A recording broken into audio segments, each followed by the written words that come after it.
বাংলাদেশ থেকে পালিয়ে যাওয়া সাবেক প্রধানমন্ত্রী শেখ হাসিনাকে গ্রেপ্তারের দাবি জানিয়েছেন ছোট পর্দার অভিনেত্রী রুকাইয়া জাহান চমক। তার বিরুদ্ধে তদন্তেরও জোর দাবি করেছেন এই অভিনেত্রী। শনিবার সংবাদ মাধ্যমের সঙ্গে আলাপকালে শেখ হাসিনা সরকারের পতনের পর এখন স্বাধীনভাবে মত প্রকাশ করতে পারছেন জানিয়ে চমক বলেন, এখন আমরা প্রশ্ন করতে পারছি, আগে তো প্রশ্ন তুললে আয়নাঘরে নিয়ে যাওয়া হতো। এই যে আমি এখন আপনাদের সঙ্গে কথা বলার সময় দুইবার চিন্তা করছি না, কি বললে আমাকে আটকাবে, কি বললে আমাকে গুম করে দেবে, এই চিন্তা যেহেতু নাই তাই আমি বলতে পারছি। এই সময় দেশের অর্থনীতির সংকটের বিষয়টি সামনে এনে বিদেশে সাবেক মন্ত্রী এমপিরা যে সম্পদ কুক্ষিগত করেছেন তাদের সেই পাচারকৃত সম্পদ দেশে ফেরানোর দাবি জানান তিনি।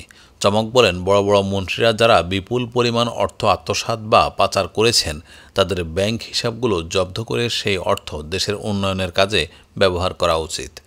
সাবেক প্রধানমন্ত্রী শেখ হাসিনার বিষয়ে চমকের সাফ কথা, শেখ হাসিনাকে গ্রেপ্তার করতে হবে, তার বিরুদ্ধে তদন্ত শুরু করতে হবে। তিনি হয়তো অনেক তথ্য দিতে পারবেন, কারণ তিনি নিজেই বলেছেন তার পিয়নও 400 কোটি টাকার মালিক। তার মানে দুর্নীতি বিষয়ে অনেক তথ্য তার কাছে আছে। উল্লেখ্য, কোটা সংস্কার আন্দোলন এবং পরবর্তীতে সরকার পদত্যাগের এক দফা দাবিতে ছাত্র জনতার গণ অভ্যুত্থানে সামাজিক মাধ্যমে সক্রিয় ছিলেন ছোট পর্দার জনপ্রিয় অভিনেত্রী চমক।